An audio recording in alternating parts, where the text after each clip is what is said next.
Why is it so hard to go no contact with a toxic or narcissistic parent, even if you already know that there's really no hope of the relationship getting better? That's what we're going to talk about in this video. In this video, I've made a list of some of the most common reasons that people don't go no contact, even when they already know that this is what they want. Now, you might not be clear on whether this is what you want, but after hearing the list that I'm going to share with you, maybe you'll figure out whether you actually want the relationship with your parents or if you just feel guilty, ashamed, lonely, or afraid of something. And that's why you're preventing going no contact. It might just be that this is actually what you want deep inside.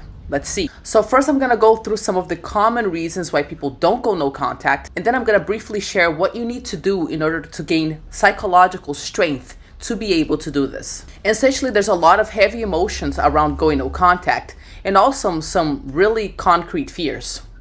So one of the main reasons that we don't go no contact is because the person might have health issues that they're dealing with and we feel personally responsible for taking care of them.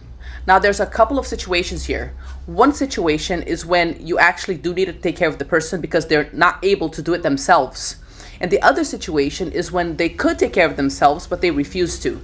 So there's people who don't go to the doctor, or they don't take the medication that they should take, or they keep drinking, or they keep doing whatever they're not supposed to do. And then we feel responsible for the outcomes of their bad behavior. Another situation is when you're dealing with someone that legitimately needs help, but you also end up dealing with a lot of things that go way beyond just giving them the help they need. For example, you might need to take your mom to the doctor weekly, but you don't need to listen to her badmouth the neighbor for 3 hours. We may also feel guilty about one of our parents being really unhappy, even though we notice that they don't really make any effort to increase their quality of life or relationships. We might be dealing with someone who has already been abandoned by everyone else, even though we can acknowledge that they're actually doing this to themselves. They're not getting therapy, or they're getting the wrong type of therapy. Many people who have toxic behaviors or who are on the narcissism spectrum, they actually are in therapy. It's just that they present their story in a way that makes the therapist believe that they are the victim.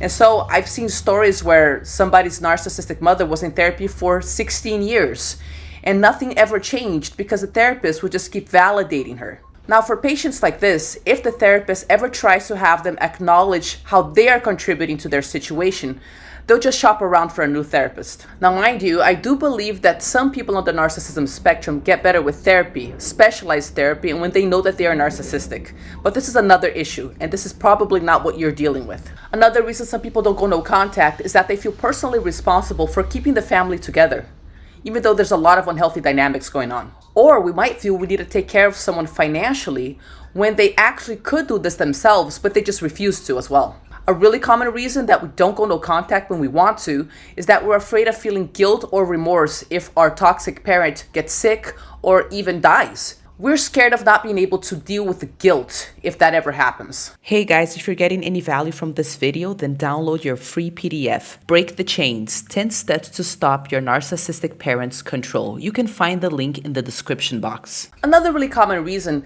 is that you don't want to look ungrateful. Maybe you're in a family dynamic where you've been told your whole life about all of the sacrifices that your parents have made for you. Going no contact could feel like a betrayal or a sign that you're just ungrateful and thus validating that you're a bad person. You might also need to keep this fantasy alive that you have a family, even though it's really toxic.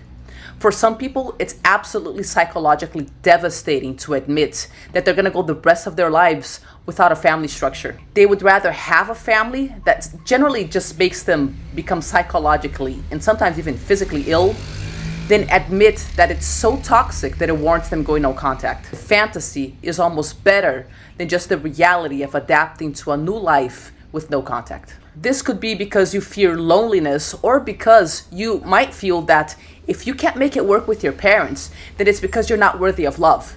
After all, if your own mom or dad can't make an effort to love you correctly, then there must be something fundamentally wrong with you. This belief might extend to other relationships. You might fear that if you can't make it work with your family members, then no one's ever gonna love you. So you might as well stick to the toxic dynamic because you at least have that. You could also feel responsible for protecting your family image. If you expose the family dysfunction to the outside world, you'd make them look bad, and by extension, you'd make yourself look bad as well. You could also be scared of judgment from other people. You could be scared of what flying monkeys might have to say about this. You might not feel strong enough to deal with other people's judgment, and you feel ashamed of being seen as that person who abandoned their family. You could also fear that you can't make it without them. Going no contact, potentially struggling, and having to ask for help could confirm that you're inadequate, just like they've made you feel your entire life. Or maybe that's something that you've had to do in the past, and you're scared of it happening one more time. You could also be scared of some information that they have on you, and you think that going no contact would inspire them to divulge this information. There are some crazy family secrets out there. And when it comes to toxic enmeshed family systems, there are some really serious things that could have happened in the past, including crimes. It could also feel deeply shameful that you failed to fix your family members. What does it mean if you can't fix them or get their approval? What does it say about you? And of course, there's always the fear of loneliness, the fear of not having someone to talk to, even if that backlashes, the fear of not having someone's company, even if it's toxic. Now, these are just some of the most common reasons why people don't go no contact. Now, if you do have these fears, what do you do about them? What you want to do is you want to make a list of every single one of your fears. You want to be crystal clear on what's keeping you in this relationship. You don't want to fool yourself into thinking that it's because you love your parents or that they love you if this isn't actually true. In some cases, you may feel great compassion or love or even sympathy or guilt about your parents. But you may also know that you can't just keep enabling these behaviors and preventing yourself from living a life that would be true to your values. After you've made a list of all the reasons why you're scared of going no contact, what you want to do is take active steps to create new structures in your life so as to deal with these fears. For example, if you're scared of loneliness, you want to take some time strengthening your social network. You want to find online groups, maybe start therapy, maybe start taking a pottery class, just so you have people to talk to. You want to feel more confident about your social skills and be sure that you won't have to keep going back to this toxic family dynamic just because you don't have another choice. If you're scared of failing financially, then you want to take daily steps to change that by building your financial health. Then you want to challenge that fear by taking daily steps through which you build your financial growth and resiliency. Now, I know it's scary, but what's scarier? Learning how to grow to be the sort of person that you want to be, even though it's hard, or just staying where you're at and having literally no self-esteem in 5, 10, or 15 years' time. You owe it to your future self to go through whatever difficult phase you need to go through right now in order to give yourself the life that the wisest part of you envisions for you. Because you can have something better than what you've been experiencing. So if your fear is in the financial domain, then maybe you might want to update your resume, send some resumes out, take a course in order to start making more money, research possible new income streams. If you don't know where to start, then you want to start with studying what it's like to strengthen yourself financially. You want to spend some time every single day watching people on YouTube who can teach you about financial intelligence. With time, it's not just a distant dream. It becomes something more palpable. You want to research the cheapest way to move out, whether that involves having roommates or just living in a specific area code that's cheaper. If, for example, the main reason that you're not going no contact is because you feel guilty about not trying hard enough to fix your parents, then you could do something like make a list of everything that you've already tried to do and that has failed. If you feel that there's more that you could try, then you could make a list of these things as well and give yourself a few months to try each and every one of those things on that list if you have the mental health for this. Now, this is actually something that I did. I felt so guilty before deciding to go no contact with my mother that I actually made a list of specific things that I would try to do in order to make a relationship be better. And this included things like visiting her or even giving her a trip to Paris. I thought, you know what?